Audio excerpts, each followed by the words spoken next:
Hello everyone, आप सब लोगों का बहुत स्वागत है मेरे चैनल पर। मैं डॉक्टर नेहा और आज हम बात करने वाले हैं स्केबीज के बारे में। स्केबीज क्या होता है, ये कैसे फैलता है, इसके सिम्टम, प्रिवेंशन और ट्रीटमेंट के बारे में। तो चलिए सबसे पहले बात कर लेते हैं स्केबीज होता क्या है। देखिए, स्केबीज को हम आम बोलचाल की भाषा में खुजली या फिर स्पेशली रात को होने वाली खुजली के नाम से जानते हैं। ये एक ऐसा इन्फेक्शन होता है जो सार्कोप्टस पैरासाइट की वजह से आपकी बॉडी में होता है। ये एक फीमेल माइट होती है जिसकी 8 टांगें होती हैं।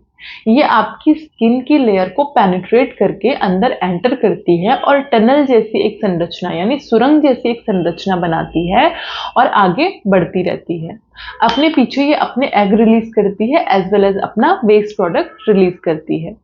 जब ये अपने एग्स और वेस्ट प्रोडक्ट आपकी स्किन पे रिलीज करती है तो आपकी बॉडी का जो डिफेंस मैकेनिज्म होता है वो रिएक्ट करता है और आपको इंटेंस इचिंग होती है और उसके साथ साथ आपको रैशेस भी देखने को मिलते हैं। लोकेशन के बारे में अगर हम बात करें कि कहाँ कहाँ पे आपको ज़्यादा ये रैशेस देखने को मिलते हैं, तो देखिए, अगर छोटे बच्चों की हम बात करें तो उनको उनकी स्कैल्प के ऊपर या फेस के ऊपर, पाम्स और फीट में ज़्यादा देखने को मिलते हैं। लेकिन वहीं अगर हम अडल्ट के बारे में बात करें तो अडल्ट को स्पेशली ये फोल्ड्स पे ज़्यादा देखने को मिलते हैं। अब बात करते हैं कि ये फैलता कैसे है। तो देखिए, जो पोर हाइजीन अगर आप रहते हैं, अपनी हाइजीन प्रॉपर्ली मेंटेन करके नहीं रखते हैं, तो ऐसे लोगों में स्केबीज से इन्फेक्शन ज़्यादा देखने को मिलते हैं। एज वेल एज अगर आप बहुत ही कंजेस्टेड एरिया में रहते हैं तो ऐसे एरिया में भी आपको स्केबीज होने के चांसेस काफ़ी ज़्यादा हाई होते हैं। ये पर्सन टू पर्सन बहुत ही तेजी से फैलता है, बहुत ही कंटेजियस प्रॉब्लम होती है। अगर फैमिली में एक मेंबर को अगर स्केबीज का प्रॉब्लम है तो ऑलमोस्ट सारे फैमिली मेंबर्स का आपको ट्रीटमेंट करना पड़ता है। जो अफेक्टेड पर्सन है, अगर आप उसके क्लोज कांटेक्ट में आते हैं, मतलब स्किन टू स्किन के कांटेक्ट में आते हैं, तो आपको भी स्केबीज का इन्फेक्शन हो जाता है। या अगर आप उसकी ऐसी कोई चीज़ यूज़ करते हैं, फॉर एग्जांपल अगर आपने उसका बेडशीट यूज़ किया है, मतलब बेड शेयर कर रहे हैं अगर आप, या ब्लैंकेट यूज़ करते हैं, या उसका टॉवल यूज़ किया है, या एक दूसरे के कपड़े अगर आप पहन लेते हैं, तो इसके चलते आपको स्केबीज का इन्फेक्शन हो जाता है। भीड़ वाली जो जगह होती है वहां पर अगर एक इन्फेक्टेड पर्सन है तो इसकी वजह से और लोगों में भी इन्फेक्शन होने के चांसेस काफ़ी ज़्यादा बढ़ जाते हैं। फॉर एग्जांपल स्कूल्स हैं, हॉस्पिटल्स हैं, हॉस्टल्स जैसे होते हैं, या फिर होटल में लोग एक ही बेड यूज़ करते हैं, एक ही बेडशीट, एक ही जो ब्लैंकेट है वो यूज़ करते हैं, तो इसकी वजह से आपको स्केबीज होने के चांसेस काफ़ी ज़्यादा हाई होते हैं। सिम्टम्स के बारे में अगर हम बात करें, मतलब लक्षणों के बारे में अगर हम बात करें, तो देखिए, जब ये माइट आपकी बॉडी के अंदर एंटर करती है तो आपको 1 से 2 हफ्ते के बाद सिम्टम्स आते हैं। जो सबसे पहला है, आपको इंटेंस इचिंग होती है जो रात के समय पर बहुत ज़्यादा बढ़ जाती है। इसके साथ आपको रैशेस देखने को मिलते हैं। जेनिटल्स के आसपास अगर आप स्केबीज देखते हैं तो ये नोड्यूलर स्केबीज होते हैं।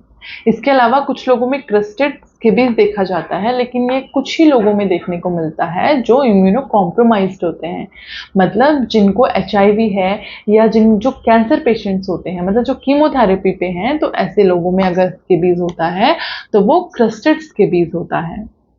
अब बात कर लेते हैं इसके प्रिवेंशन यानी बचाव के बारे में, कैसे आप अपना ध्यान रख सकते हैं और कैसे एक से दूसरे में फैलने से इसको बचा सकते हैं। तो देखिए, जिसको भी स्केबीज हुआ है तो उसको सेपरेट एक रूम में खुद को बंद कर लेना है। किसी के भी क्लोज कांटेक्ट में आपको नहीं आना है। अगर आप एक जगह पे इचिंग करते हैं और उसी हाथ से अगर आप दूसरी जगह पे इचिंग करेंगे तो वो जो माइट है वो आपके नेल्स के अंदर एंटर कर जाती है, एंड दूसरी जगह पे जब आप इचिंग करते हैं तो वहाँ पे भी आपको इन्फेक्शन डेवलप हो जाता है। तो एक बार इचिंग करने के बाद आपको अपने हाथ अच्छे से धो लेने हैं, आपको जगह जगह टच नहीं करना है। अपने कपड़े, अपना सोप, अपने यूटेंसिल्स आपको किसी के साथ शेयर नहीं करने हैं। इन्फेक्शन के लिए आपको प्रॉपर ट्रीटमेंट लेना चाहिए।